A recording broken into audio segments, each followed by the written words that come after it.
नमस्कार, मैं हूं अंजलि मिश्रा। आप सभी के साथ आप सभी लोगों का डेन न्यूज मधुबनी खबरें आप तक में स्वागत है हमारे चैनल पर, जहां हम नवरात्रि के शुभ अवसर पर मां दुर्गा के 9 रूपों के बारे में जानेंगे। जहां हमने दिव्य दर्शन के पहले दिन से छठे दिन तक मां दुर्गा के 6 अवतारों के बारे में बात की थी और उनकी पूजा और पौराणिक कथाओं के बारे में जाना था। अगर आपने वो वीडियो नहीं देखा है तो नीचे डिस्क्रिप्शन में दिए गए लिंक पर क्लिक कर देख सकते हैं।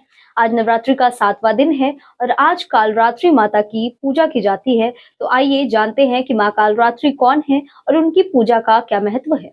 तो चलिए अब आगे बढ़ते हैं और जानते हैं मां कालरात्रि के बारे में। मां कालरात्रि मां दुर्गा का 7वां रूप है। वह सबसे शक्तिशाली व भयंकर रूप मानी जाती हैं। मां कालरात्रि का रंग घनी अंधकार जैसा काला होता है। उनके सर के बाल बिखरे हुए होते हैं। उनके गले में विद्युत की तरह चमकने वाली माला होती है। उनके 3 नेत्र होते हैं जो ब्रह्मांड के गोले की तरह गोल होते हैं। इनके नेत्र से विद्युत की तरह चमकीली किरणें निकलती रहती हैं। वह उनकी नाक से अग्नि की भयंकर ज्वालाएं निकलती रहती हैं।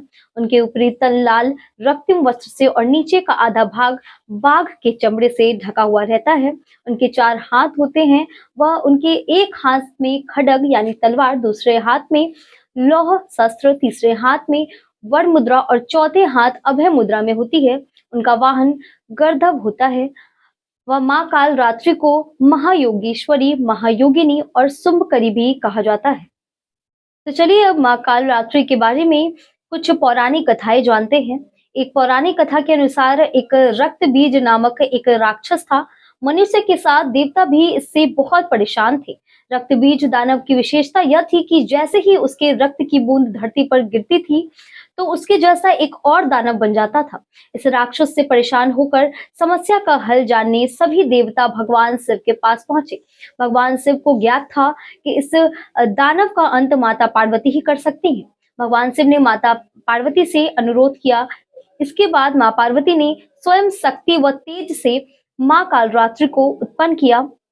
इसके बाद जब मां दुर्गा ने दैत्य रक्त बीज का अंत किया और उसके शरीर से निकलने वाले रक्त को मां कालरात्रि से ने जमीन पर गिरने से पहले ही अपने मुख में भर लिया। इस रूप में मां पार्वती कालरात्रि कहलाई।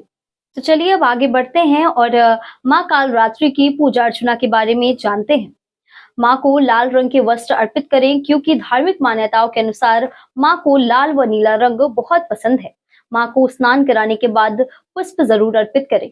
मां को रोली कुमकुम जरूर लगाएं। साथ ही मिष्ठान, पंचमेवा, 5 प्रकार के फल अर्पित करें। मां कालरात्रि को शहद का भोग अवश्य लगाएं। साथ ही अधिक से अधिक ध्यान करें और उनके मंत्रों का जाप के साथ उनकी मन और श्रद्धा से पूजा करें।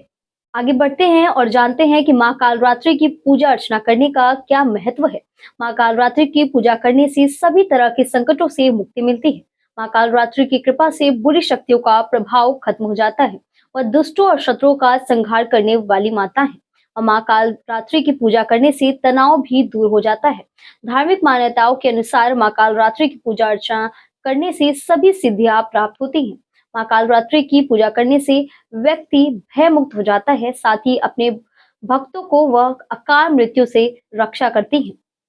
मां कालरात्रि की पूजा व उपवास करने से सभी नकारात्मक शक्तियों का नाश होता है और आरोग्य की प्राप्ति होती है। वह अपने भक्तों को आशीष प्रदान करती है और बल व आयु में वृद्धि होती है।